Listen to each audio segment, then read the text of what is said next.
Hello, welcome to Zigmatech Learning Hub. I will be your instructor for fine art. You can call it visual art as well, cultural and creative art.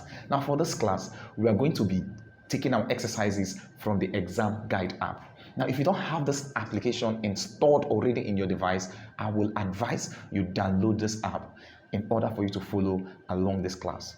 Now, ExamGuide is a leading educational app that helps students prepare adequately for exams, for various exams such as UTME, post-UTME, WAEC, GCE, KCPE, IJMB, JUPEB, Calbepedia, BECE, JSCE, NCEE, NECO, to mention but a few. You can download the app from our website www.examguide.com, or you can download it as well as using your Google Play Store.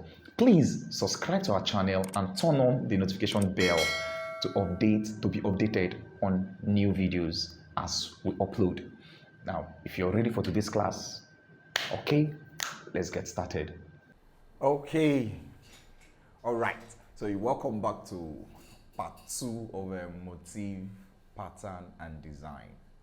So we've talked about the part 1 where we talked about the origin, the meaning of motif, pattern, definition of pattern, and then design. Now in this section we're talking about repeat pattern, and then we'll look in depth into how we can manipulate these motifs into repeat pattern design. All right, so now let's get started. Okay, now design symbols and shape. So first of all, before we start talking about the designs and before we start talking about repeat pattern, let's talk about the design symbols and shape.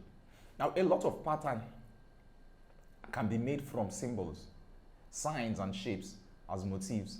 They can be composed from letters or even alphabet, abstract or irregular shapes, religious symbols like cross, marks, star, moon, sun, to mention but a few. Now, all these are the symbols of what? Of designs. However, there are other symbols of designs which are things you can relate with. For example, the mouse, is a symbol of a design. The pen, the palette, all those things are symbols of design. So let me just show you a picture that interprets exactly what I'm trying to explain. Now, each of the symbols here represents what? A motif.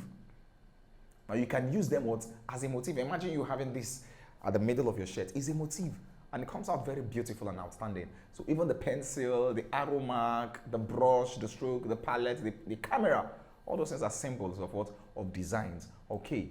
Now, others are musical instruments, craft objects like decorated calabash, cowries, fan, beads, to mention but a few. Some of these are what? Stylized, in form, to give room for what? Creative what? Skills among what? Students. Some of these symbols, they are stylized. You can take these symbols and then you stylize them. You understand? Because if you go back now and check and look at the bulb, in as much as they look real, they are kind of stylized, because this bulb, this particular one, let me zoom in so you understand exactly what I'm saying now. This particular bulb is quite different from this one, but that does not mean that they are different. It's still the same thing. Now this could be the screw bulb. Both of them are screw bulbs, but you see their design. Now even this is an eye. This is the nib of a pencil, and this is the nib of what? A calligraphic pen. This is the brush. All these are what? Symbols of designs. All right, so you can actually distort these designs to get what you really want, to create room for creativity. Now, these are under samples of what? Designs that we are talking about. The mouse, the tag, your portfolio, your palette, your computer screen, the camera, your compass, even your radiant lamp. All this can be converted into different what? Motifs of designs. All right, so designs from abstract. So we've talked about the geometric and general designs. Now let's look at what designs from what? From abstract form. Now, motif for designs can also be put together from abstract form. Abstract forms, shapes can be put together from abstract, objects, such as, shapes of geometric shapes and other natural shapes, which is distorted into abstract shapes. Now, I'm going to show you a symbol or a design that explains the abstract designs. You understand? Now, abstract is simply known as what? An irregular shape. These are shapes that you cannot relate with. Some of them you can relate with them partially because they are distorted what shape. For example, the nature, objects from the nature. You understand? You can recognize them, but if they are distorted, they become what? Abstract naturalism. Just like we have the word abstract geometrical. So these are some of the ways you can get what? design. All right, so now this is a perfect example of what I'm trying to explain. You see, all these, they are shapes. They are known shape, but they are what distorted. This one looks like an amoeba. This looks like the head of a guitar.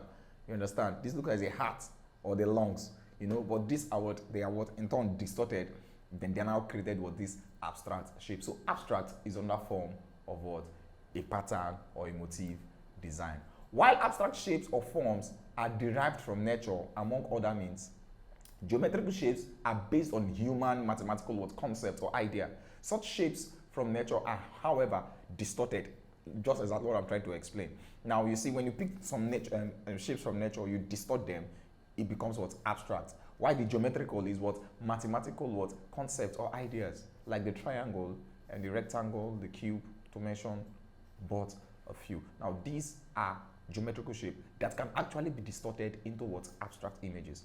So that is how you can source or you can get your abstract motifs. All right, now let's look at another beautiful example. Now look at this painting.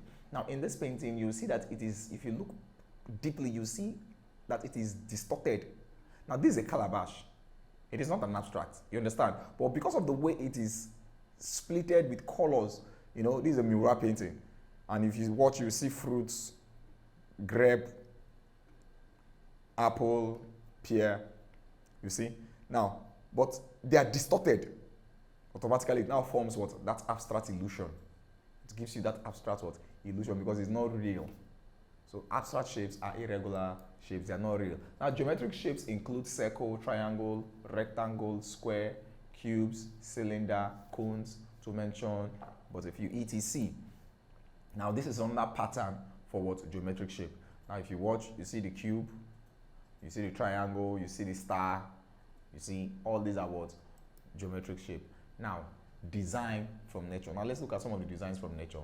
Now, abundant motif for designs can be obtained from what? From the nature. Now, what do I mean by that? You can get different motifs from nature, from the mountain, from the valley, from the river, looking at the cloud, looking at human beings, different face posture, you know, different movements, even animals, plants, all these are nature. So these are several ways with which you can actually get your motif. You understand? So wonderful gift of nature to give artists. Such form can be derived from animals, bird, reptile, flowers, leaves, fruits, many other, all in their various what? Species and what? Or varieties. So you see, now this is on that way you can source designs from what? From nature. Now let's look at, now beautiful, look at this design. It is the skeletal, you know, drawing of what? Of a leaf. Automatically, if you should get a leaf now and then you apply color at the back of the leaf and then paste it on a white surface or any surface and remove it, you get this imprint. Now it is another form of printed though, but it's also what? A motif. You can use that what? As a motif. By the time you repeat it over and over and over again, it becomes what? A motif, depending on the systematic arrangement that you're working with. All right. Now, sometimes impression derives from texture on tree, ponds, rock, crocodile skin, leopard, tiger, etc. can be made into what? Patterns or design in art. So what am I trying to say here? Now, what I'm trying to say now is, you know, the skin of the tree bark, you know, the back of a tree, the texture of the back of a tree is another beautiful concept of a design. If you should cut a tree into two, the inside, the way it looks inside, can actually be another beautiful concept for what? For design. The back of a crocodile can be, what about that of a leopard? The zebra, you know, the beautiful stripes. There are some shirts you see, it has this zebra effect, the tiger effect. Now, all those things, we regard them as what? Patterns or motifs.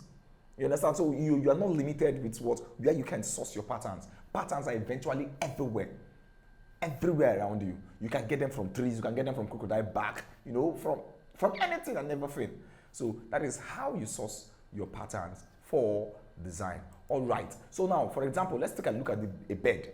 Now you can get a bed, the shape of a bed, and then you break it down in different colors, just like what you're seeing on the screen. You see the eye is represented with red, the beak of the bed is represented with red, the head is a green head, sometimes I even change it to black head. You see the wing, you can actually, you know, to create your motif, you can't be limited. So what I'm just trying to tell you here now is you cannot be limited with the number of things you can create out of what?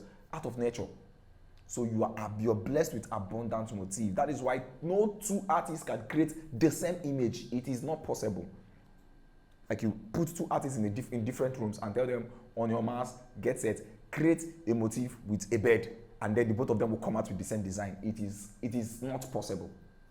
It is not possible. So you place them, there is no way they can come out with the same design. They will come out with a different kind of a design.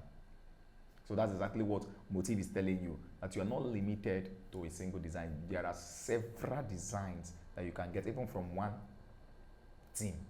All right. So lifting the picture of an animal or bird from their inactive position does not exhibit enough creativity.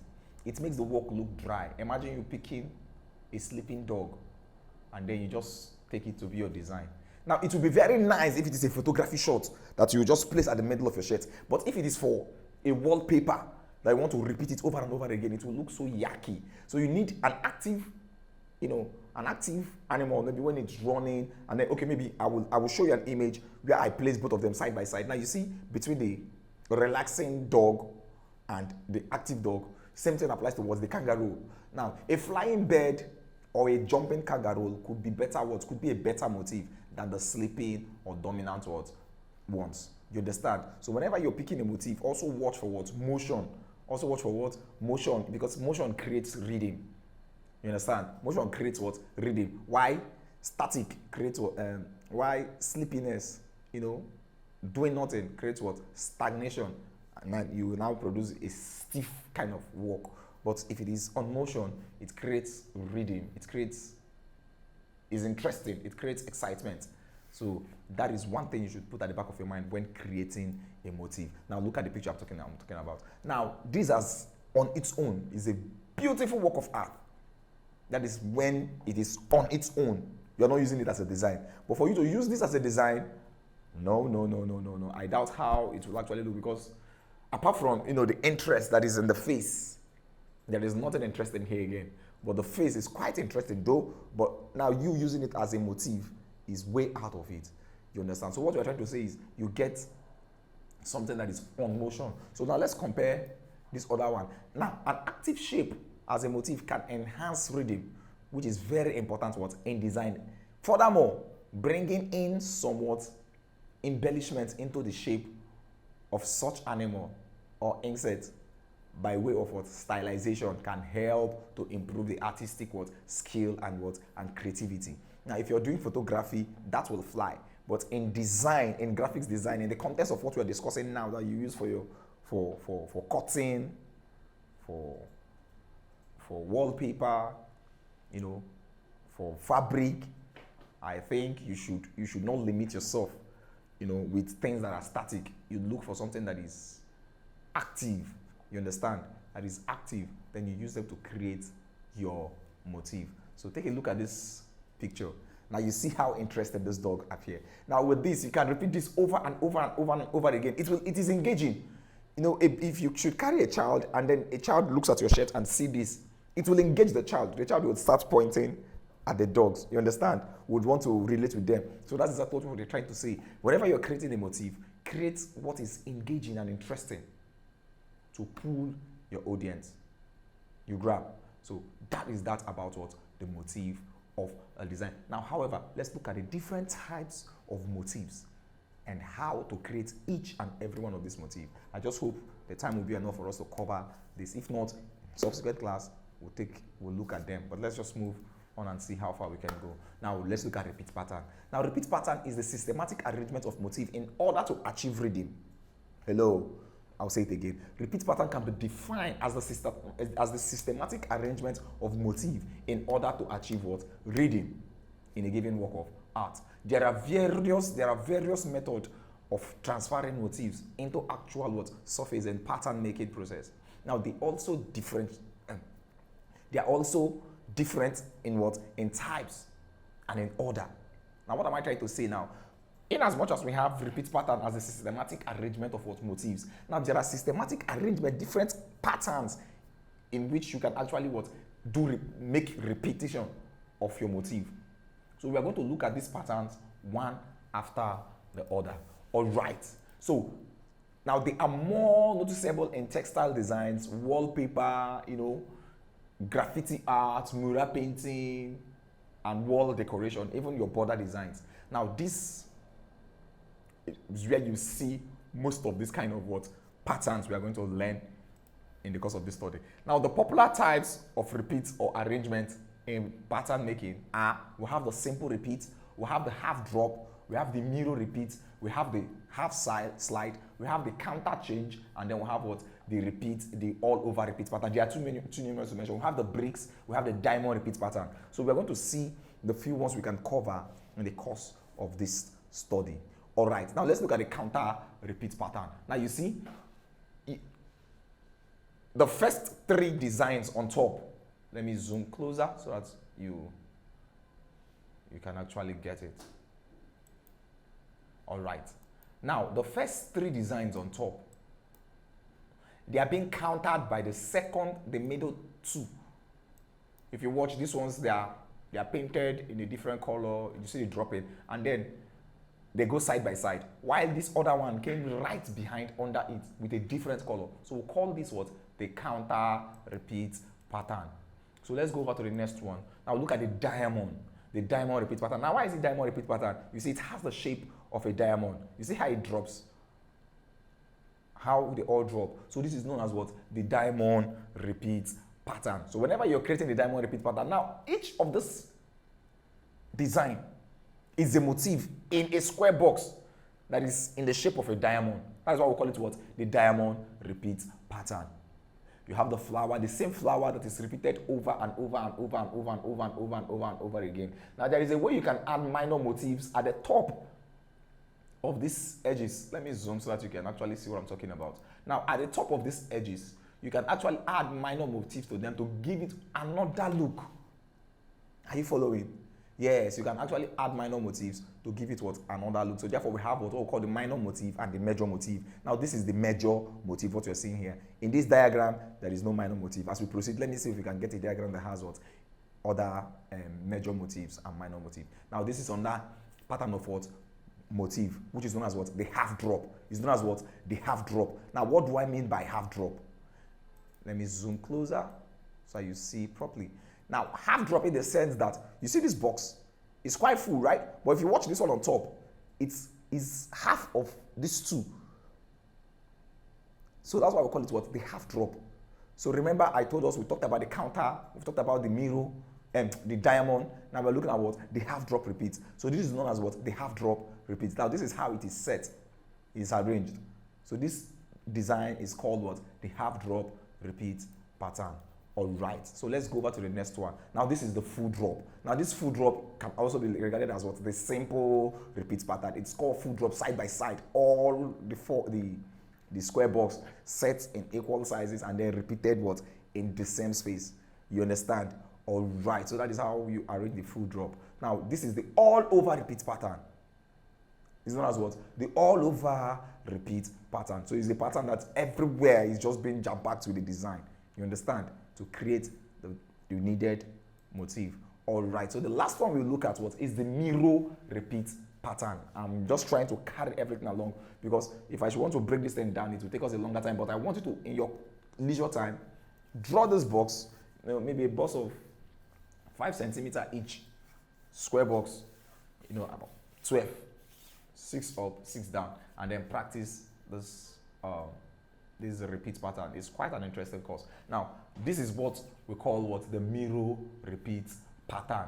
The mirror repeat pattern. If you use a knife and slice this thing into two, you discover that it is printed this way and then it is now turned this way and then printed and then it's turned back again and then printed and it turned. That is why it got this kind of illusion. This kind of illusion. So it's known as the mirror repeat pattern. So having said this, now the next one we'll talk about is the brick. The brick repeat pattern. Now, just like they lay blocks, how they lay this kind of, that's the settings of this type of repeat pattern. You set it like you're laying blocks.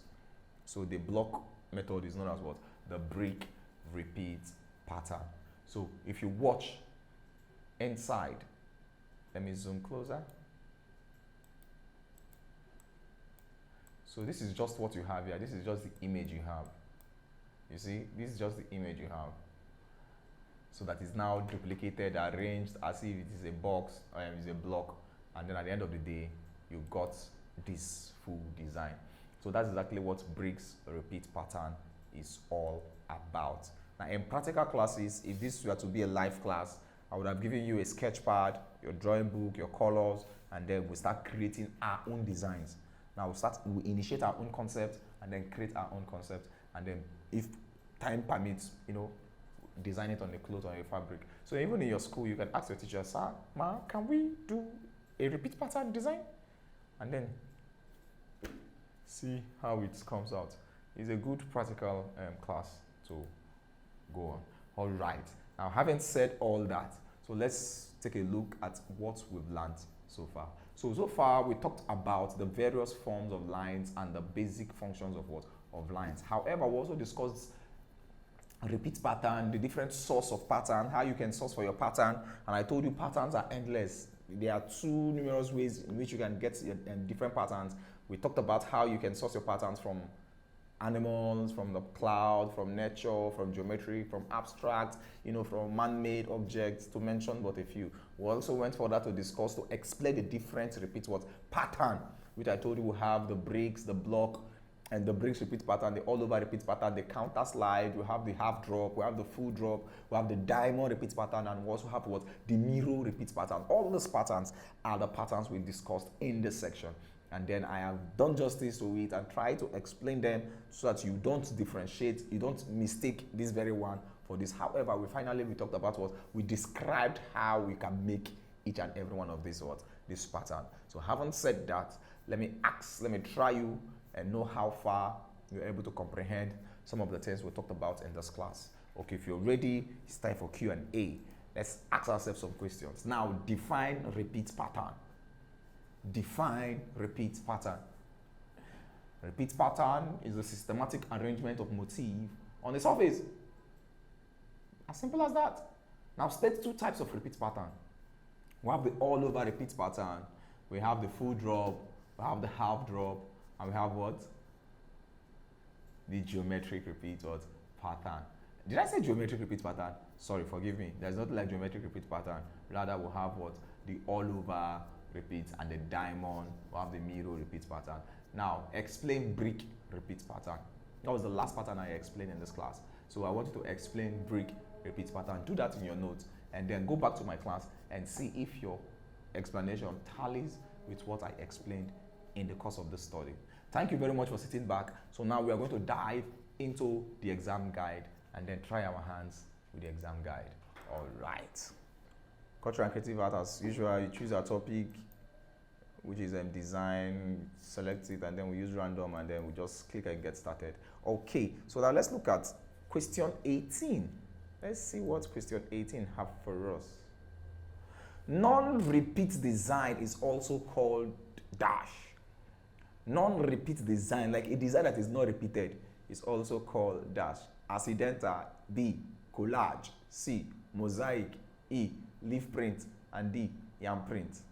A non-repeat design is also called dash. Is it accidental, collage, mosaic, leaf print, and then yarn print? Accidental is a non-repeat design. Most times you have an accidental print when you try to do something and then a color just dropped and then it gives you that illusion there. So you cannot repeat that one. So it's accidental print. So it just happens on its own. So such designs are regarded as what? Non-repeat. Now, someone who prepare plates in a publishing press is called dash. A, art director. B, diagram man. C, lithographer. Now, these are random questions. A random question rather. So if you say a lithographer, you're so very correct. A lithographer is the answer. Let's see question 23. Let's try question 23. Another name for clothes in textile design. No, this is not the question. This does not relate to our topic for today. So, all right. So now let's look at question 30. A well arrangement of motif is to produce dash. A systematic arrangement of motif. That's exactly what they're asking you. is to produce dash. A, design. B, dominance. C, layout. D, shape. And E, space. You should know that any systematic arrangement of any of a motif is known as what? A design. So therefore, the answer is what? A. Thank you for participating in today's class. You can practice more questions using the exam guide. Now, the app scores and give a detailed explanation of all the questions at the end of your practice test. Now, you can learn a particular topic of interest with different modes like study mode, mock mode, and practice mode. It also have other features that make learning fun. Now, it is a must-have for all serious students. Download the app from www.examguide.com if you don't have it yet.